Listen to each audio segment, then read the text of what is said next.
तनुज पुनिया ने नामांकन किया दाखिल। बाराबंकी से दूसरी बार चुनावी मैदान में यहां 10 साल से बीजेपी का रहा कब्जा।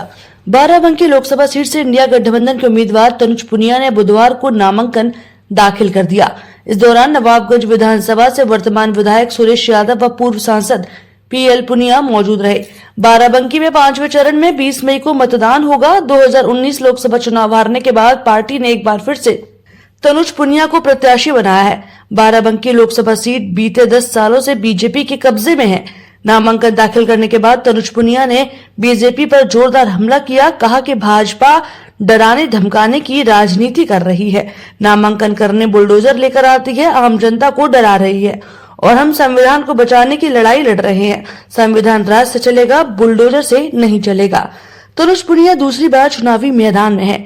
नामांकन दाखिल करने के बाद तनुज पुनिया ने मीडिया से बातचीत में कहा, भाजपा संविधान विरोधी, हमारी लड़ाई संविधान को बचाना है। इतना ही नहीं, तनुज पुनिया ने कहा कि पिछले चुनाव में भारतीय जनता पार्टी के झूठ के जाल में लोग फंस गए थे। इस बार लोग जागरूक हो गए हैं। हमारे साथ समाजवादी पार्टी के वर्तमान विधायक सुरेश यादव और पूर्व सांसद साथ में हैं। इस बार हम लोग कड़ी टक्कर देंगे। पूरे जनपद बाराबंकी में गठबंधन के फैसले के हिसाब से जो समाजवादी पार्टी के नेता हैं, कार्यकर्ता हैं, कांग्रेस के सामान्य नेता कार्यकर्ता हैं, पूरे क्षेत्र में मिलजुल करके काम कर रहे हैं और मेरा पूरा विश्वास है कि तनुज पुनिया न केवल जीतेंगे, रिकॉर्ड मतों से ऐतिहासिक जीत। देखिए, हम लोग वोटों को लुभाने की आज जरूरत नहीं है।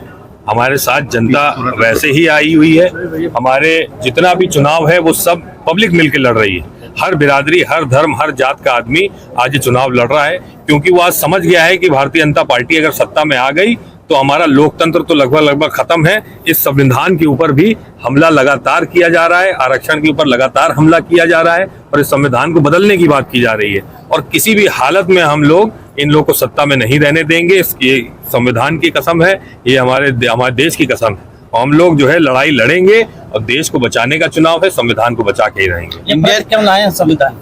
ये संविधान के प्रति हमारे राहुल गांधी जी का आदेश है कि जो है इसको साथ में लिया जाएगा, इसको बीच बीच में पढ़ा भी जाएगा, लोगों को जो है इसके बारे में समझाया जाएगा और ये भी समझाया जाएगा कि आपको ये लड़ाई आज हमारे संविधान के लिए लड़नी है। इंडियन गठबंधन में समाजवादी पार्टी कोई बाराबंकी हमारे समाजवादी पार्टी का गढ़ रहा है जी, कितना फायदा मिलेगा, कितना स्वस्थ है आप? बहुत फायदा मिलेगा सब लोग, क्योंकि मजबूती से समाजवादी पार्टी का यहाँ पे बहुत मजबूत नेतृत्व है, बहुत मजबूत जो है आपका जो समर्थन भी है, पब्लिक भी आपके साथ है और सब लोग साथ मिल करके और ये चुनाव लड़ रहे हैं। समाजवादी पार्टी के साथ साथ आम आदमी पार्टी, शिवसेना और हमारे अन्य सहयोगी दल एनसीपी सब साथ में मिल के लड़ रहे हैं। और क्यों पहले अगर सिर्फ आंकड़े अगर आप उठा के देख ले, पुराने रिजल्ट अगर उठा के देख ले, तो आंकड़ों पे ही जीत नंबर्स में सीधे सीधे है। ये इश्यूज को लेकर चुनाव नहीं लड़े जा रहे हैं क्या? नहीं, इश्यूज को है, इश्यूज से ही तो शुरू हुआ है चुनाव।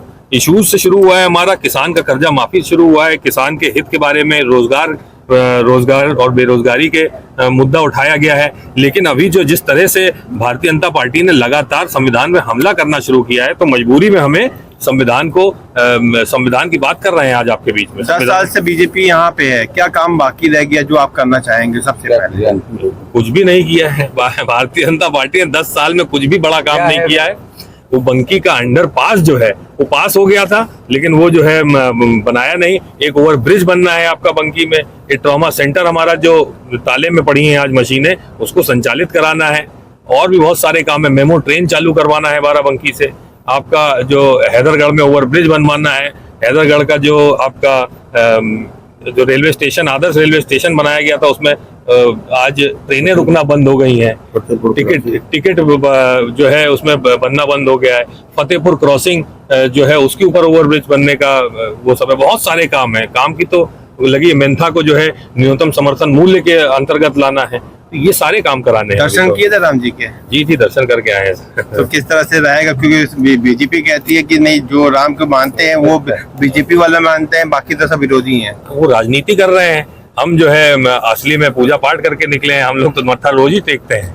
तो हम लोग तो मानते हैं, दिल से मानते हैं, हम उस पर राजनीति नहीं करते। वो लोग केवल राजनीति करते हैं, दिल से नहीं मानते हैं। सभी की जिम्मेदारी है और ये देश का चुनाव, देश पूरी तरह से खोखला कर दिया गया, देश में संविधान खत्म कर दिया गया।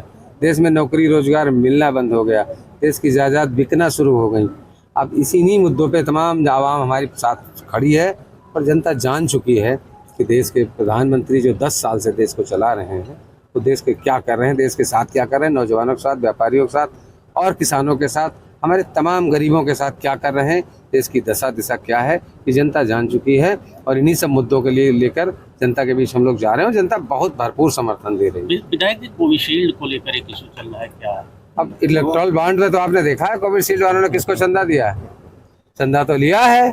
अब चंदा लिया है तो उसमें कुछ किया है, और कोविशील्ड का मामला तो आप हमसे बेहतर जानते हो, मीडिया के साथ ही हो।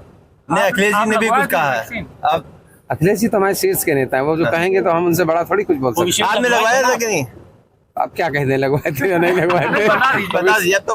देखिए, हमने नहीं लगवाई वैक्सीन, बिल्कुल पक्का नहीं लगवाई, अच्छा, हमने तो नहीं लगवाई। कोई डर था क्या? डर के आज देख रहे हैं ना, उसमें क्या आ रहे हैं, आज 2 ही 3 साल हुआ है, उस पे क्या आंकड़े आ रहे हैं, क्या हो रहा है जनता के साथ, कितनी जल्दबाजी में कोविशील्ड को मान्यता दी गई और किस तरह से दी गई, किन परिस्थितियों में दी गई, क्या लाभ लेकर दी गई, और आज क्या हो रहा है। बैठे बैठे लोग, खड़े खड़े लोग मर जा रहे हैं, तनिक तनिक देर बैठे बैठे खत्म हो जा रहे हैं, अच्छा भला नौजवान खत्म हो जा रहा है। तो कहीं ना कहीं इसका रिएक्शन हुआ है और ये जल्दबाजी में लिया गया फैसला सरकार द्वारा।